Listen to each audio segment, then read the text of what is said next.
Okay, hello everyone, welcome to my channel college vines. आपण आज आहोत DBJ कॉलेजमध्ये आणि आज मला पाहिजे स्टुडंट ओपिनियन. जे माझे स्टुडंट आहेत त्यांचं ओपिनियन पाहिजे आणि सब्जेक्ट आहे की जी चॅम्पियन्स ट्रॉफीची जी टुर्नामेंट आहे ICCनी भरवली आहे ती पाकिस्तानमध्ये भरवली. चाललंय त्यांचं की हायब्रिड मॉडेल आणायचं, पण जर ती पाकिस्तानमध्ये जर चॅम्पियन्स ट्रॉफी झाली तर भारतीय टीमनी, इंडियन टीमनी आपल्या पाकिस्तानला व्हिजिट करायचं का नाही. आपण आपल्या स्टुडंटचं ओपिनियन घेऊया की ते काय म्हणतायत. ओके, पहिलं तर तुझं नाव? माझं नाव रुद्र मयुरेश भागवत. हां. आणि पहिलं तर माझं ओपिनियन इंडियन टीमने तिथे जाऊच नाही, ओके, कारण तिथे 2022 पासून ऑइल गॅस फूड याचे क्रायसिस चालू आहेत. फाईन. त्यांचे जे PCBचं जे काय इन्स्टिट्यूट आहे त्यांच्याकडे धड हॉटेल्स नाही आहेत, प्लस तिथे टेररिझम आहे.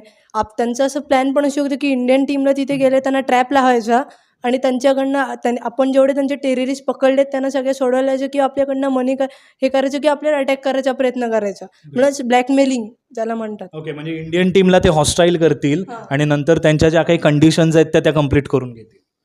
आणि अजून म्हणजे त्यांच्याकडे धड काहीच नाही, त्यांना टेररिझमचीच कंट्री आहे सगळे लोक म्हणतात. टेररिस्टच भरपूर आहेत माणसांपेक्षा. तिथली माणसं म्हणतात की आम्हाला इंडियात यायचं, आम्हाला फ्रीडम मिळेल, पण काय आता म्हणणार. Right, Neel. This is Neel Waghmare. हां, this is Neel Waghmare. So India आणि पाकिस्तानचे पॉलिटिकल रिलेशन्स 1947 पासून अजिबात चांगले नाही आहेत.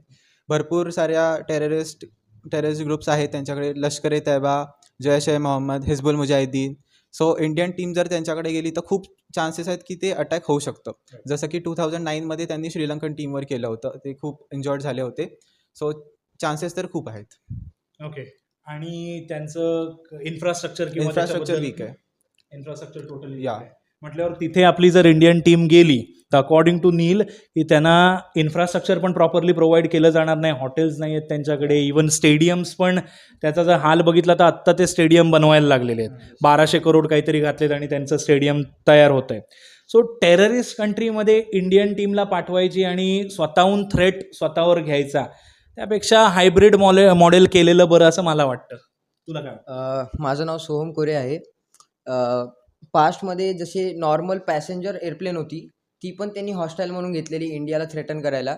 आता ही तर मेन क्रिकेट टीम जाते, जी सगळ्यात मोठी इम्पॉर्टंट आपल्यासाठी अचिव्हमेंट्स त्यांनी जिंकले. सो ते ऑब्व्हियसली ट्राय करणार की आपल्याला हॉस्टाईल करायला, इंडियावर प्रेशर टाकायला. ते न्यूक्लिअर वेपन्स मागू शकतात, बरेचसे पॉवर्स मागू शकतात. मेन तर आपले प्लेयर्सना काय व्हायला नाही पाहिजे. जसं तो बोलला 2009मध्ये श्रीलंकावरती अटॅक केलेलं त्यांनी, तेच आपल्या आधीच्या वॉरमध्ये त्यांचं हे रूलच आहे कायम हारणार इंडियाच्या अगेन्स्ट. तर परत मॅच हारले तर ते स्टोन्स फेकतात, सिक्युरिटीचे प्रॉब्लेम्स आहेत. तिथे स्टेडियममध्ये बरेच वेळेस गन्स मिळालेले, फायर आर्म्स होते तिकडे, तर सिक्युरिटी गार्ड्स नसतात तिथे, म्हणून स्टेडियममध्ये टेररिस्ट येऊन आपल्या ह्यांना फायर शॉट होऊ शकतात. सो हा पण एक प्रॉब्लेम आहे, ते आपल्यासाठी खूप रिस्की आहे. राईट, म्हणजे थोडक्यात हा म्हणतोय की तिथल्या पब्लिकवर पण भरोसा नाही. इवन तिथले जे आर्म फोर्समधले लोक आहेत जे आपल्या सिक्युरिटीसाठी असतील ते पण ब्रेन वॉश्ड असू शकतात आणि ते सुद्धा ह्या टेररिस्ट ग्रुपबरोबर एकत्र येऊन आपल्यावर अटॅक करतील.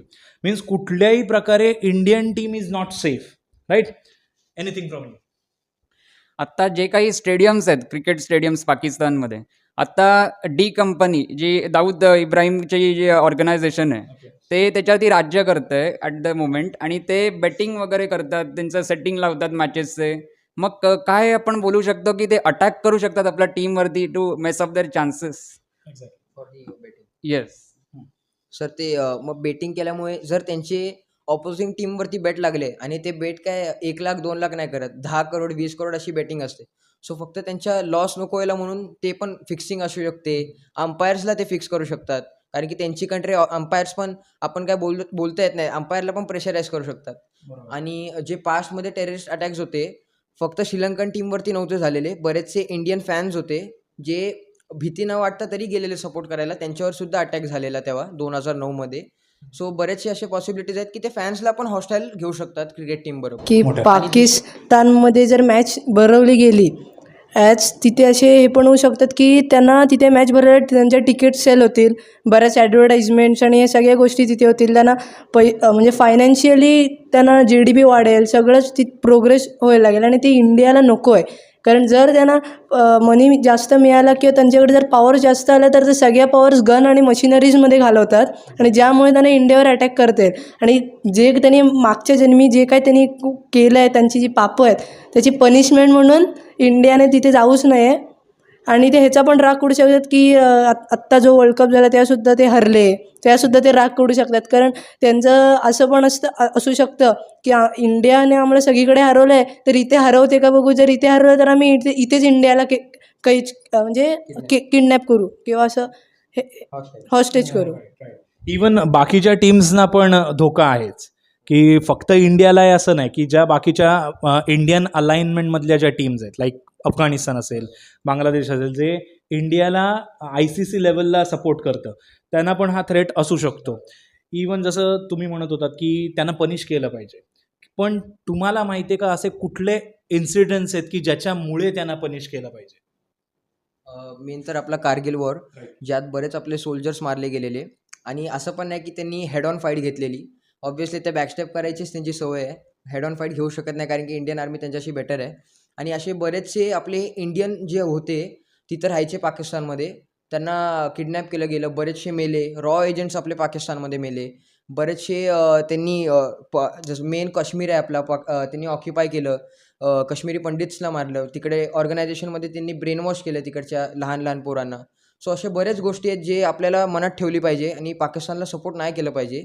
आणि सगळ्यांनीच त्यांच्या अगेन्स्ट राहायला पाहिजे. जसे आपले मेजर गौरव आहेत, त्यांनी बोललं की त्यांचे बरेचसे असे कामं होते पास्टमध्ये जे आपल्याला कायम लक्षात ठेवले पाहिजे. आणि त्यांना कुठल्याही वेनी आपण त्याला फायनान्शियली सपोर्ट नाही देऊन व्हायला पाहिजे. त्यांचे GDPमध्ये ग्रोथ होईल. जसं हा बोलला मशिनरी वगैरे घेणार, सो ते आपल्यालाच एक टाईपनी ते आपण आपल्याच अगेन्स्ट सपोर्ट केल्यासारखं होईल.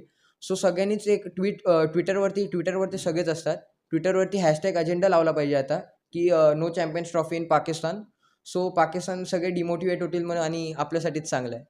डेफिनेटली जसा आपल्याबरोबर पाकिस्तान वागतो तसंच आपण वागलं पाहिजे. आपण उगाच भाईचारा आणि या नाटकात पडतो की नाही नाही अरे ते वागतायत आणि आपण पण तसंच वागलं तर आपल्यात आणि त्यांच्यात फरक काय, काही फरक ठेवायची गरज नाही, लिटरली नाही. इवन जेव्हा 9/11 इवन 26/11 जो एक ताजवर अटॅक झाला आणि 9/11 जो US वर अटॅक झाला, सो हे कायम आपल्यावर अटॅक करतच राहणार. काय म्हणू शकतो?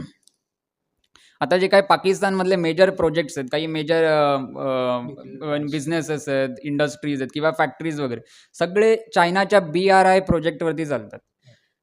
या प्रोजेक्ट खाली ते मोठ्या अमाऊंटमध्ये लोन्स देतात विथ अ हायर इंटरेस्ट. म्हणजे ते जे कंट्रीज घेतात ते लोन्स हे परत रिपे नाही करू शकत.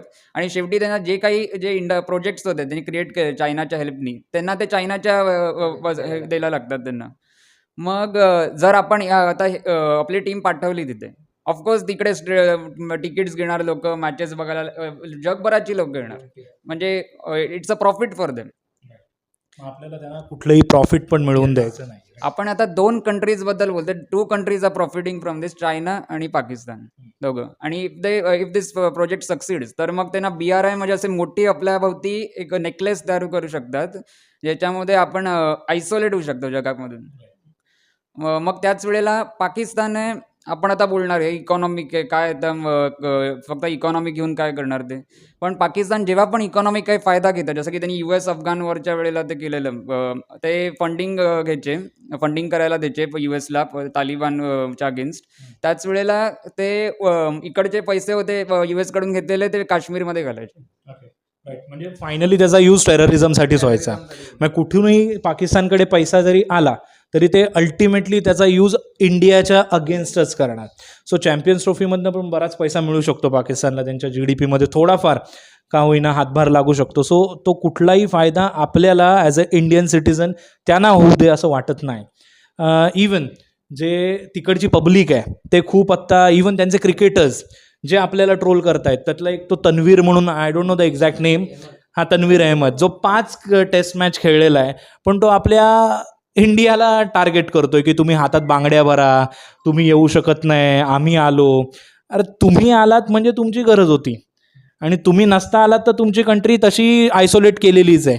सो याच्यावर काय सांगता येईल तुला? सो पाकिस्तानची जी पब्लिक आहे ती पण सॅटिस्फाईड नाही आहे. इकॉनॉमी लो झाले, मायनसमध्येच गेले, महागाई वाढले, कुठली गोष्ट इझिली अफोर्डेबल नाही आहे. पाकिस्तानच्या मुली पाकिस्तानमध्येच राहून पाकिस्तानी रिपोर्टर्सनाच बोलत आहे की आम्हाला इंडियात जायचं आहे, हवं तर आम्ही इंडियाच्या माणसाशी लग्न करू आणि तिथेच सेटल व्हावू.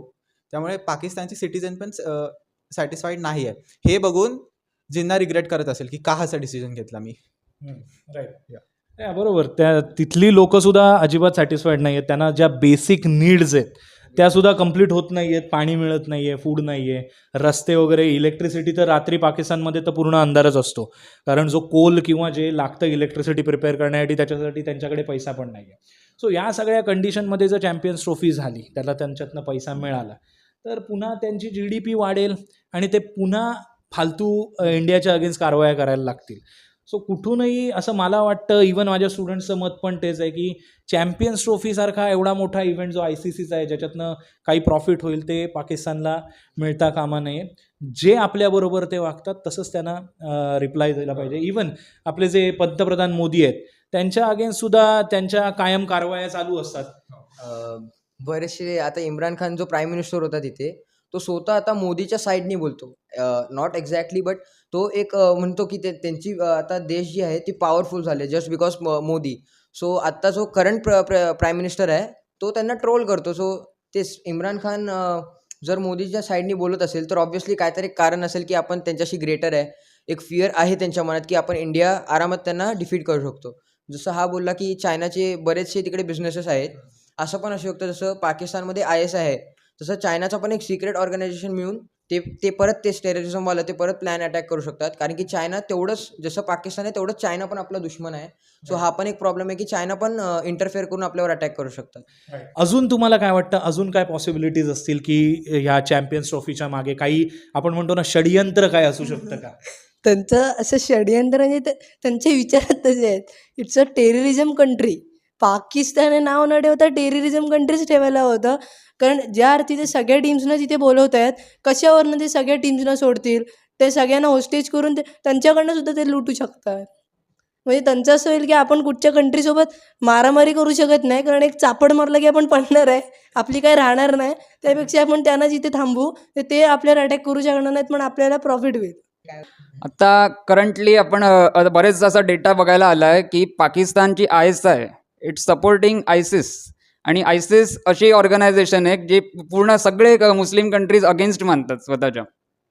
सो अशा वेळेला आपण त्यांना आपले प्लेयर्स तिथे म्हणजे पाठवले की मग आपण त्यांच्याकडून असं ब्रात आपण थोडा घेऊ शकतो की तुम्ही अशा लोकांना सपोर्ट करतात जे इकॉनॉमिकली सपोर्ट करतात, जे आता या ऑर्गनायझेशनला फंडिंग करतात.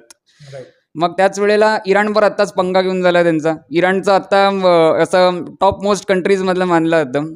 त्याच्यामध्ये असे 2 सिच्युएशन्स आहेत ज्याच्यामुळे असे बरेच कंट्रीज आहेत जे त्यांना सपोर्ट आधी जे करायचे, जसं की सौदी अरेबिया आधी लोन्स द्यायचं वगैरे, ते आता देत नाही.